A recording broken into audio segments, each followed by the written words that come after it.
Guys, আজকের ভিডিওটা দেখে যে হাসবো তার কখনো বিয়েই হইতো না, কারণ আজকের ভিডিওটা হইলে গিয়ে স্যাড ভিডিও। তো কেউ হাসবেন না। ঘটনাটা হয়েছিল কি, আমাদের বাসায় কিছু মেহমান বেড়াইতে আসে। তো ওই মেহমানদের সাথে একটা সুন্দর একটা মেয়েও আইছে। তো মেয়েটা দেখে আমার ভালোই লাগছে, মোটামুটি খারাপ না। তো যেহেতু ওরা আমাদের বাসায় কিছুদিন থাকবো, তো রুম শেয়ার করার লাগা আমি রাইতে থাকার জন্য আমার পাশের বাড়ি এক বন্ধুর বাসায় জায়গা। তো রাইতের খাওয়া দাওয়া করার পরে যখন ওই মাইয়া আমার রুমে ঢুকতে যাই দেখে আমার রুমে কতগুলো আমার ছবি টবি লাগানো। তো আমার ছবিগুলা দেখা ওই মাইয়া মনে মনে ভাবে, এত সুন্দর একটা কিউট ছেলে আমাদেরকে রুমটা শেয়ার করে কোন জায়গায় থাকতে গেল। তো আমি তো আইসা পড়ছি রাইতে খাওয়া দাওয়া করে আমার বন্ধুর বাসায়। আমার বন্ধু হালাই করছে কি, ওই মায়ের একটা লুকে লুকে ছবি তুলে আনছে। তো আমরা তো ওই ছবি দেখা দরজা মরজা আটকাইয়া ডিজে গান ছাইরা একতারা বাজানো শুরু করে দিছি। তো হুমন্দির নাতি করছে কি, দরজাটা আবার লক করতে ভুলে গেছে গা। ওই মাইয়া খুঁজতে খুঁজতে গানের আওয়াজ শুনে আমগো রুমে ডাইরেক্ট ঢুকে গেছে গা। ঢুকেই তো দেখতেছে আমরা একতারা বাজাইতাছি।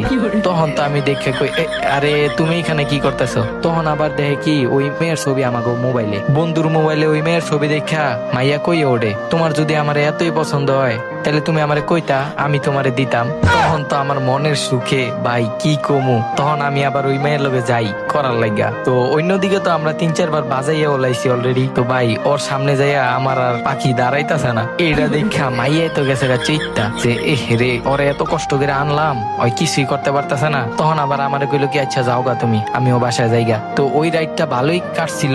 সকালে যখন বাসায় যাবো তখন যাই আমার ছোট ভাইতে শুনি ওই মাইয়া নাকি আইয়া আমগো বাসার সবারে কয়ে দিছে আমি নাকি পোলা না, আমার নাকি কিছুই নাই। ভাই এই কথা শোনার পরে বাসায় যখন ঢুকার পরে তো দেখি সবাই আমার দিকে তাকাইতাছে আর মিট মিট করে হাসতাছে। এখন ভাই হাসমু না কানমু এটাই তো বুঝতাছি না। শালার মাইনকার চিপায় বললে মানছে এমনি পরে, হ্যাঁ।